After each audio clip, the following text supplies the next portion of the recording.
हाय, मैं सोनाली हूँ। वीडियो शुरू करने से पहले मेरे चैनल सोनाली वॉइस को सब्सक्राइब करें और रेगुलर अपडेट पाने के लिए बगल में दिए गए बेल आइकन को प्रेस करें। जब मैं जवान हुई तो मुझे पता चला कि मेरी माँ ने एक बेटी को जन्म दिया है, लेकिन मेरे पिताजी का तो कई साल पहले ही देहांत हो गया था। मुझे अपनी माँ से नफरत हो गई क्योंकि मुझे लगा कि उन्होंने कुछ गलत किया है। पर हैरानी की बात यह थी कि वह इस लड़की को छुपाकर रखती थीं। आज तक किसी ने उसे नहीं देखा था क्योंकि माँ हमेशा हमारे घर का दरवाज़ा बंद रखती थीं। 20 साल बाद अचानक एक दिन मैंने दरवाजे से झांका तो अंदर से माँ की आवाज़ आ रही थी। जब मैंने देखा तो जैसे मेरे सिर पर आसमान गिर पड़ा, क्योंकि वह लड़की तो मेरा ही नाम सुमति ले रही थी। मैंने अपने जीवन के कई साल माँ से नफरत में गुजार दिए, लेकिन माँ ने हमेशा मुझसे मोहब्बत की थी। माँ ने मुझे कभी हमारे रिश्तेदारों के बारे में कुछ नहीं बताया था। जब भी मैं उनसे पूछती तो वह हमेशा कहती कि इस दुनिया में हमारा और कोई नहीं है। मेरे लिए भी माँ के सिवा और कोई नहीं था। जब मैं स्कूल जाने लगी थी तो माँ मुझे खुद छोड़ने और लेने जाती थीं। मैं हमेशा माँ के साथ ही सोती थी। अगर वह थोड़ी देर के लिए भी कहीं चली जाती तो मुझे बहुत चिंता होने लगती थी। मैं घर के दरवाजे पर बैठकर रोने लगती थी। जैसे ही माँ को मेरी रोने की आवाज़ सुनाई देती, वह भाग कर आती और मुझे गोद में उठा लेती, प्यार करने लगती। मुझे हमेशा यह डर रहता था कि कहीं माँ भी मुझे पिताजी की तरह छोड़कर न चली जाए और मैं अकेली रह जाऊं। जैसे जैसे बड़ी होती गई, मैंने देखा कि माँ ने एक और बेटी को जन्म दिया और उसे कमरे में छुपाकर रखा। जब मुझे यह बात पता चली तो माँ के प्रति मेरी नफरत बढ़ गई। मुझे लगता था कि वह अच्छी औरत नहीं है, क्योंकि पिताजी का देहांत तो मेरे बचपन में ही हो गया था। जैसे जैसे समय बीतता गया, मेरी नफरत और बढ़ती गई। माँ ने मुझसे हमेशा बात करने और मुझे समझाने की कोशिश की, लेकिन मेरी नफरत कम होने का नाम नहीं लेती थी। माँ मुझसे पूछती कि आखिर मुझे क्या हो गया है और मैं उनके साथ ऐसा बर्ताव क्यों कर रही हूँ। एक दिन मैंने माँ से सीधे पूछा, जब पिताजी का कई साल पहले देहांत हो गया था तो यह दूसरी बेटी कहाँ से आई? माँ मेरे सवाल का कोई जवाब नहीं देती और खामोश हो जाती। वह लड़की जिसे माँ मेरी बहन कहती थी, अक्सर मुझसे कहती कि मैं माँ से लड़ाई न किया करूं। जब वह मेरे कमरे में आती तो मैं उसे बाहर निकाल देती और वह रोती हुई माँ के पास चली जाती। माँ मुझसे कुछ नहीं कहती थीं, लेकिन उनके चेहरे पर गहरी झुर्रियां और आंखों के नीचे काले धब्बे देखकर लगता था कि वह किसी दुख में है। मुझे लगता था कि शायद उन्होंने कोई पाप किया है और यह उसी का असर है। शायद उन्हें अपने के पर पछतावा हो। माँ उस लड़की को सबसे छुपाकर रखती। जब कोई दरवाज़ा खटखटाता तो पहले उस लड़की को कमरे में छुपा देती और फिर दरवाज़ा खोलती। ये सब देखकर मुझे बहुत गुस्सा आता। एक दिन माँ ने मुझसे कहा, तुम दोपहर को तैयार हो जाना, कुछ लोग तुम्हें देखने के लिए आ रहे हैं और वह अच्छे लोग हैं। मैंने उनकी बात का कोई जवाब नहीं दिया और अपने कमरे में चली गई। जब दोपहर में वह लोग घर आए तो माँ मेरे कमरे में आईं और कहने लगीं कि मैं अभी तक तैयार क्यों नहीं हुई। मैंने कहा, आप मेरी फिक्र मत करें, मुझे अभी शादी नहीं करनी। आप अपनी लाडली बेटी की शादी कर दें, जिसे आप सबसे छुपा कर रखती हैं। माँ ने मेरे मुंह पर हाथ रख दिया और कहा, भगवान के लिए चुप हो जाओ, किसी को मत बताना कि तुम्हारी कोई बहन भी है। मैंने कहा, कब तक आप अपने इस गुनाह को छुपाएंगी? कभी न कभी तो सबको इसके बारे में पता चल ही जाएगा। तब माँ ने कहा कि वह यह शहर छोड़कर चली जाएंगी। जब मैं 20 साल की हुई तो माँ ने बेटी को जन्म दिया था, जबकि पिताजी का कई साल पहले देहांत हो चुका था। इसके बाद मुझे माँ से नफरत होने लगी। मुझे लगा कि उन्होंने गलत किया था, लेकिन सबसे अजीब बात यह थी कि वह इस बच्ची को हमेशा छुपा कर रखती थीं। आज तक किसी ने भी इस बच्ची को नहीं देखा था। अब तो वह लड़की भी जवान हो चुकी थी। एक दिन किसी काम से मैं उस कमरे का दरवाज़ा खोलने गई तो अंदर से माँ की आवाज़ आ रही थी। मैंने छुपकर अंदर झांका और मेरी सांसें थम गईं। माँ उस लड़की के पास बैठी रो रही थीं और कुछ बातें कह रही थीं, जिन्हें सुनकर मैं अवाक रह गई। यह सुनकर तो जैसे मेरे पैरों तले जमीन खिसक गई। अपनी माँ को रोते हुए देखना मेरे लिए असहनीय था। मैं तुरंत माँ के पास गई और पूछा, अभी आप क्या कह रही थीं? क्या हुआ है? मुझे सच क्यों नहीं बता देती? माँ ने गहरी सांस लेते हुए कहा, मैंने वादा किया था कि कभी किसी को सच नहीं बताऊंगी, लेकिन अब तुम्हारी नफरत मुझसे सहन नहीं होती। मैं अपनी एक बेटी के लिए दूसरी को खुद से दूर कर रही हूं, पर अब यह दर्द मुझसे सहा नहीं जाता। मैं नहीं चाहती कि मेरे मरने के बाद भी तुम मुझसे नफरत करती रहो।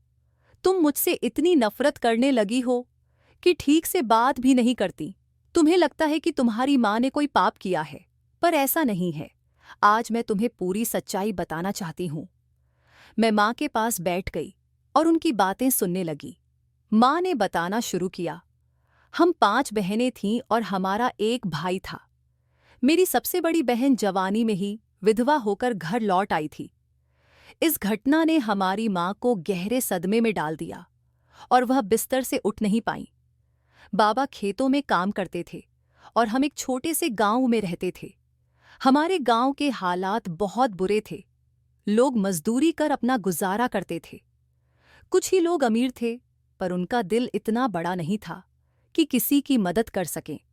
हमारा सबसे छोटा भाई था, जिसे बाबा ने स्कूल भेजना शुरू किया।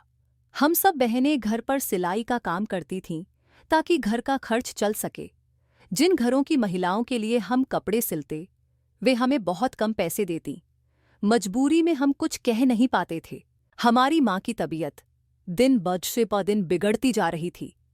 मेरी बड़ी बहन ने बाबा से कहा कि किसी से कर्ज लेकर माँ का शहर के अच्छे डॉक्टर से इलाज करवाते हैं, पर बाबा ने बेबसी जताई, क्योंकि जिनके लिए वह काम करते थे वे लोग बहुत कठोर थे और हर छोटी गलती पर पैसे काट लेते थे। कर्ज लेकर माँ का इलाज कराना हमारे बस में नहीं था। मेरी बहनों की भी शादी की उम्र हो चुकी थी और बाबा इस बात को लेकर बहुत परेशान रहते थे। एक दिन मैंने बाबा से कहा कि घर गिरवी रखकर पैसे ले ले ताकि बहनों का फर्ज अदा हो सके। बाबा ने हमारी सलाह के खिलाफ जाकर घर गिरवी रख दिया। वह पैसे लेकर घर लौट रहे थे, पर रास्ते में ही चक्कर आ गया और वे गिर पड़े। कुछ लोग उन्हें घर लाए। होश आने पर बाबा ने देखा कि पैसे चोरी हो चुके थे। वह इस बात से टूट गए और रोने लगे। यह सुनकर हम सब भी दुखी हो गए, क्योंकि हमारा घर ही एकमात्र सहारा था। माँ की तबीयत लगातार बिगड़ रही थी और हम उन्हें सरकारी अस्पताल लेकर गए, लेकिन वहां किसी ने हमारी बात नहीं सुनी। दूसरी तरफ मेरे छोटे भाई बहन भूख से रो रहे थे। बाबा भी परेशान होकर बाहर चले गए। थोड़ी देर बाद मैंने उन्हें बाहर जाकर देखा। वे हाथ फैलाकर भीख मांग रहे थे। यह देखकर मैं भी वहीं बैठकर रोने लगी। मेरी छोटी बहन ने मुझे ढांढस बंधाया और बताया कि उसने अपनी एक दोस्त से बात की है, जिसका भाई बहुत अमीर है। उसने वादा किया है कि वह मेरी बहन को काम दिलवाएगा। उसने कहा कि अगर वह चाहे तो मॉडल बन सकती है और टीवी में आ सकती है। यह सुनकर मैंने बहन को समझाया कि हम भूखे मर सकते हैं, पर किसी गलत रास्ते पर नहीं जाएंगे। मैंने उसे समझाया कि इस तरह के काम में बहुत सी बुरी चीजें होती हैं और बिना मतलब कोई किसी की मदद नहीं करता। छोटी बहन ने कहा, दीदी, अब मुझसे यह सब सहन नहीं होता। जो होगा देखा जाएगा। मैं तुम लोगों को इस हालत में नहीं देख सकती। देखो बाबा कितने मजबूर होकर भीख मांग रहे हैं, सिर्फ 2 रोटियों के लिए, ताकि हम सब कुछ खा सकें। मेरी छोटी बहन ने कहा, माँ का इलाज हो जाए, इसके लिए अगर मुझे अपनी जिंदगी भी बर्बाद करनी पड़े तो मुझे मंजूर है। भीख मांगने से तो यही बेहतर है। मैंने उसे बहुत समझाने की कोशिश की, पर उसने मेरी बात नहीं मानी। वह कहने लगी, मैं इस घर की हालत सुधार कर ही रहूंगी। अगर हम यूं ही रहे तो किसी की भी शादी नहीं हो पाएगी। हम बहनें यूं ही तड़प तड़प कर मर जाएंगी और हमारा भाई तो बड़ा होकर खुद अपनी शादी कर लेगा। मर्द अपनी परवाह करते हैं। जैसे बाबा ने कभी सोचा होता तो इतने बच्चे नहीं होते। जब तक माँ ठीक थीं, वह बाबा का हाथ बंटाती थीं। अब जब हम काम करने निकलते हैं तो लोग हमें अजीब नज़रों से देखते हैं, जैसे हमें खा जाएंगे। किसी को हमारी मजबूरी दिखाई क्यों नहीं देती? इतने में डॉक्टर आए और कहा कि इलाज के लिए तुरंत 25,000 रुपये जमा करने होंगे, वरना माँ की जान जा सकती है। यह सुनकर बाबा बहुत घबरा गए और वहीं बैठ गए। उन्होंने उदास होकर कहा, चलो घर चलते हैं, माँ को यहीं छोड़ देते हैं। अगर वह मर गईं तो ये लोग खुद घर पर पहुंचा देंगे। अब अगर उन्हें घर लेकर गए तो 2 दिन का बिल और जुड़ जाएगा और मेरी जेब में तो एक पैसा भी नहीं है। बाबा बिल्कुल टूट चुके थे। जब मैंने अपनी बहन को देखा तो वह वहां नहीं थी। मैंने पूरे अस्पताल में उसे ढूंढा पर वह कहीं नहीं मिली। मैंने अपने भाई से पूछा तो उसने कहा, गीता दीदी कह रही थी कि बाबा को लेकर कहीं मत जाना, मैं पैसे लेकर आ रही हूं। उसकी यह बात सुनकर मेरा दिल बैठ गया। मुझे बुरे ख्याल आने लगे। शाम तक गीता वापस आई। उसका चेहरा उतरा हुआ और उदास था। उसने बाबा के हाथ पर पैसे रखे और कहा, बाबा मासी किस हा, अब हमें पैसों की कमी नहीं होगी। डॉक्टर से कहें कि माँ का इलाज शुरू कर दें। मैंने गीता को एक तरफ ले जाकर पूछा, तुम कहाँ गई थी? गीता बोली, दीदी मैं कोई गलत काम करके नहीं आई हूं, मैं मॉडल बनूंगी। मेरे दोस्त के भाई ने वादा किया है कि जब भी पैसों की जरूरत हो वह हमें देंगे। उस समय सबने उसकी बात पर भरोसा कर लिया। किसी ने भी सच्चाई जानने की कोशिश नहीं की। माँ का इलाज शुरू हो गया था। गीता हर रोज तैयार होकर कहीं चली जाती थी। बाबा ने उसे बहुत रोका, पर मजबूरी में उन्होंने सोचा कि मॉडलिंग ही तो कर रही है, आजकल कई लड़कियां यही काम करती हैं। माँ ठीक हो चुकी थीं। जब हम माँ को घर लाए तो पता चला कि जिस आदमी के पास घर गिरवी रखा था उसने पैसों के न होने के कारण घर बेच दिया। उस रात हम सबने बाहर ही गुजारी। जब गीता को यह बात पता चली तो उसने फोन किया और कुछ ही देर में एक बड़ी सी गाड़ी आई। उस गाड़ी से हम सबको एक और जगह ले जाया गया जहां एक आलीशान घर था। गीता ने कहा, अंदर चलो। घर के अंदर का नजारा देख हम हैरान रह गए। वह घर बहुत सुंदर और बड़ा था। बाबा ने गीता को गले लगाया और गर्व से बोले, मेरी बेटी ने तो हम सबकी किस्मत बदल दी। अब सबको बताऊंगा कि मेरी बेटी मॉडलिंग करती है। गीता ने उन्हें समझाया, बाबा अभी किसी को कुछ मत बताना, लोगों को जल्दी ही सब पता चल जाएगा। बस आप इस घर में आराम से रहिए, मुझे अपने काम के लिए जाना है, अब से मैं वहीं ठहरूंगी। हम सबकी खुशियों के पीछे गीता अपनी इज्जत और आबरू दांव पर लगा रही थी, पर उस समय किसी ने ध्यान नहीं दिया। धीरे धीरे हमारे हालात बदल गए। माँ ठीक हो गई, मेरी विधवा बहन की भी शादी हो गई और बाकी बहनों की भी। जहां पहले कोई हमारे घर रिश्ता लेकर नहीं आता था, अब रिश्तों की लाइन लग गई थी। मेरी बहनों की शादियां धूमधाम से हुईं। अब मेरी शादी की बारी थी। मेरे विवाह के दिन मैंने गीता से कहा, तुम मेरी शादी में आओगी ना? गीता ने मुझे गले लगाते हुए कहा, तू तो मेरी बहन से बढ़कर मेरी दोस्त है। वादा कर, जब भी मुझे तुम्हारी जरूरत पड़ेगी तुम हमेशा मेरी मदद के लिए आओगी। मैंने मुस्कुराते हुए कहा, तुम कैसी बातें कर रही हो? तुम मेरी छोटी बहन हो। मैं हमेशा तुम्हारे साथ रहूंगी, तुम्हें कभी अकेला नहीं छोड़ूंगी। मेरी शादी के दिन मैं अपनी बहन का इंतजार करती रही, लेकिन वह नहीं आई। मैंने उसे फोन किया तो उसने कहा, मेरे पास बहुत काम है, मैं नहीं आ सकती। अब वह घर भी नहीं आती थी, और अगर कभी आती भी तो रात के अंधेरे में। एक दिन वह घर आई और हमें बताया कि वह विदेश जा रही है। बाबा ने उससे कहा, गीता बेटी, अब तुम्हें हमें छोड़कर जाने की क्या जरूरत है? तुमने तो बेटा बनकर सबकी जिम्मेदारी पूरी कर दी। अब यह काम छोड़ दो और अपनी शादी कर लो, तुम्हारे लिए कोई राजकुमार ही आएगा। बाबा की बात पर वह हंसी, पर उसकी हंसी में वही बात नहीं थी जो पहले हुआ करती थी। उसकी मुस्कान में उदासी थी, जैसे उसने बहुत कुछ खो दिया हो। जाते वक्त उसने मुझे गले लगाया और उसके चेहरे से लग रहा था कि वह कुछ छुपा रही है। मैंने उससे कहा, गीता तुमने अपनी जिंदगी हमारे लिए बर्बाद कर दी। अब तुम्हें अपने बारे में सोचना चाहिए। अगर मुमकिन हो तो इस दलदल से बाहर निकल आओ। उसने हमारी बहनों के लिए बैंक अकाउंट खुलवा दिए थे और हर महीने सबके खातों में पैसे जमा करती थी। इस वजह से मेरी बहनों के पति और ससुराल वाले उनकी बहुत इज्जत करते थे, क्योंकि उन्हें हर महीने पैसे मिलते थे। मेरी शादी मेरी पसंद से हुई थी और मेरा पति एक छोटी सी कंपनी में नौकरी करता था। मेरी बहनों के पति उसे उतनी इज्जत नहीं देते थे, क्योंकि जब से हमारे पास पैसे आए मेरी बहनों का बर्ताव भी बदल गया था। एक दिन गीता ने मुझसे पूछा, तुम्हें कुछ चाहिए? मैंने उससे कहा, मुझे वही बहन चाहिए जो छोटी छोटी बातों पर खुलकर हंसती थी। अब तो तुम्हें मुस्कुराते देखे जमाना हो गया। इसके बाद गीता ने हम सबको अलविदा कह दिया। जाते जाते वह माँ और बाबा को कुछ कागजात और एटीएम कार्ड देकर गई, ताकि उन्हें पैसों की जरूरत पड़े तो निकाल सकें। किसी ने उससे कभी नहीं पूछा कि वह इतना पैसा कहाँ से लाती है। जब मैं कभी पूछती तो घर वाले कहते, तुम अपनी बहन पर शक कर रही हो, उसने हमें गरीबी से निकालकर आराम और समाज में इज्जत दी है। मेरी ससुराल में मैं परेशान थी तो मेरे पति ने कहा, तुम क्यों परेशान हो? हर इंसान अपने किए का खुद जिम्मेदार होता है।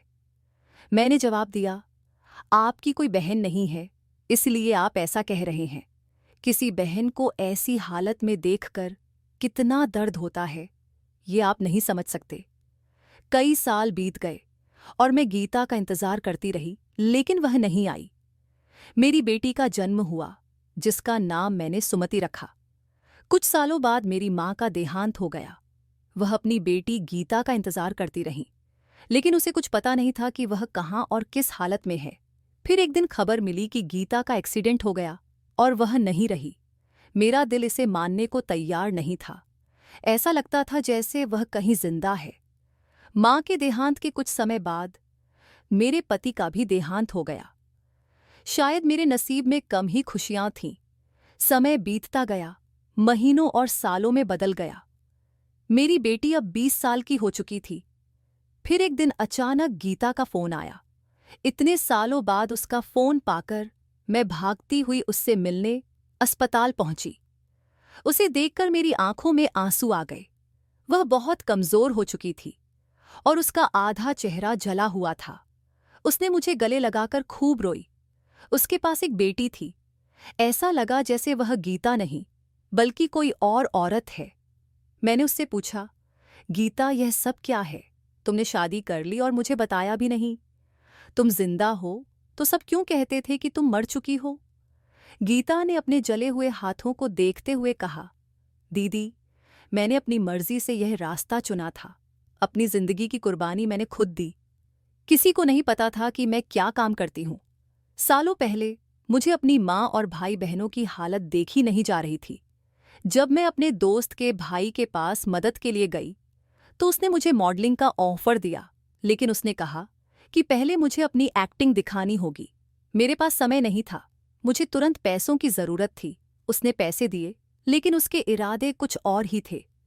गीता ने आगे कहा, उसके धोखे के बाद मेरा विश्वास टूट गया। उसने मेरा भरोसा तोड़कर मुझे एक कोठे पर बेच दिया। वहां जाकर मुझे समझ में आया कि वह कितनी मासूम लड़कियों का शिकार कर चुका है। वहां से बचने का कोई रास्ता नहीं था और मैंने सब कुछ अकेले ही सहा। वक्त गुजरता गया और आज मैं तुम्हारे सामने हूं। मेरे पास लाखों की दौलत थी, पर दिल में खालीपन था। इज्जत की जिंदगी तो मैं जी ही नहीं रही थी। इसलिए मैंने ठान लिया कि अपने घर वालों को कभी कुछ नहीं बताऊंगी। जब तुम्हारी शादियां होती और मैं तुम सबको खुश देखती तो मेरा भी दिल करता कि मेरा भी एक छोटा सा परिवार हो, पति हो, बच्चे हों। लेकिन फिर अपने काम की याद आ जाती। अगर मैं यह सब छोड़ देती तो मेरे माँ बाप, बहन भाइयों का क्या होता? मैंने किसी को अपने घर वालों के बारे में कभी नहीं बताया और इसीलिए मैं कभी किसी के सामने नहीं आई। शरीफ आदमी अक्सर दिन के उजाले में बहुत सज्जन बनकर चलते हैं, लेकिन रात के अंधेरे में वही लोग कोठों पर आते हैं। ऐसे ही कई साल गुजर गए। फिर एक दिन एक नई लड़की कोठे पर आई। वह मुझसे बहुत जल्दबाजी में थी और मेरी जगह लेना चाहती थी। उसे लगता था कि यह सब आसान है। उसने मुझ पर एसिड फेंककर मेरा चेहरा जला दिया।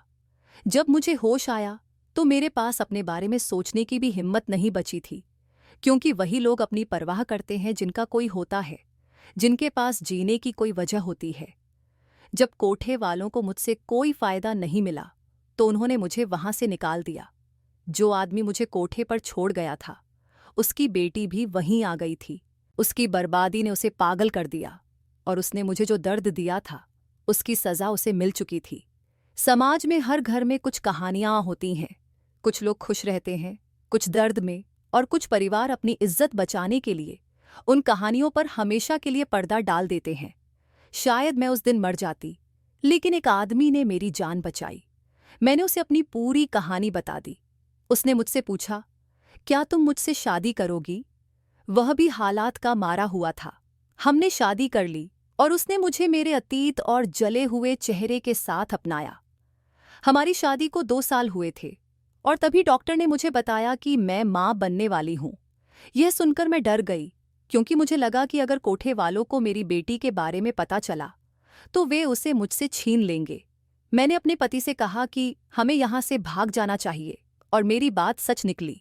वे लोग हमारा पीछा करने लगे। 2 महीने पहले मेरे पति का देहांत हो गया। वह एक अच्छा इंसान था। उसने कभी मेरे अतीत का ताना नहीं दिया। वह हमेशा कहता, गीता तुम मेरी पहली और आखिरी मोहब्बत हो। वह बचपन से ही मुझे पसंद करता था और हमारे गांव में ही रहता था। जब वह काम करने बाहर गया तब हमारा परिवार किसी और जगह पर शिफ्ट हो गया। इतने सालों बाद वह मुझे मिला, लेकिन हमारा साथ कुछ ही सालों का था। आज मेरी बेटी पैदा हुई है। मुझे डर है कि जब वह बड़ी होगी और उसे पता चलेगा कि उसकी माँ कौन थी, तो वह मुझसे नफरत करेगी। इसलिए तुमसे एक वादा चाहती हूँ, इस बच्ची को माँ बनकर पालना। इसे कभी गीता मत बनने देना। उसके बाद मेरी बहन चल बसी और मैं उस बच्ची को लेकर घर लौट आई। जब तुमने कहा कि मैंने इस बच्ची को जन्म दिया है तो मुझे ठीक लगा और मैंने हाँ कह दी। शायद इसलिए मैं तुम्हारी नफरत बर्दाश्त करती रही और इस बच्ची को सबसे छुपाकर रखा, इस डर से कि कहीं कोई मेरी बहन की निशानी को मुझसे न छीन ले। माँ अपनी कहानी बताते हुए बहुत रो रही थी। मैं उन्हें क्या समझती थी और असल में उन्होंने अपनी जिंदगी में क्या सहारा था, ये जानकर मुझे बहुत पछतावा हुआ। मैंने अपने बर्ताव के लिए माँ से माफ़ी मांगी। फिर हमने वह मोहल्ला छोड़ दिया।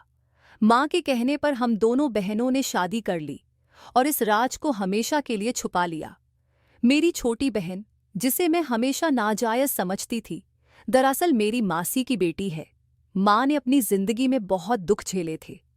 हर इंसान की जिंदगी में कुछ न कुछ कहानियां होती हैं, दर्द होते हैं, जिन्हें हम जानने की कोशिश नहीं करते। हमें लगता है कि हमारे अपने दुख ही काफ़ी हैं, दूसरों के दर्द जानकर क्या फ़ायदा। लेकिन अगर हम किसी के लिए कुछ नहीं कर सकते तो कम से कम अपने अल्फाजों से उन्हें तसल्ली दे सकते हैं। हो सकता है कि हमारे कुछ शब्द किसी के आंसू थाम दें और उन्हें जीने की एक वजह दे दें। दोस्तों, उम्मीद करती हूँ कि आपको हमारी कहानी पसंद आई होगी। अगर यह कहानी आपको अच्छी लगी हो तो वीडियो को लाइक करें और चैनल को सब्सक्राइब करना न भूलें। साथ ही नोटिफिकेशन बेल ज़रूर दबाएं ताकि अगली कहानी की अपडेट सबसे पहले आपको मिले।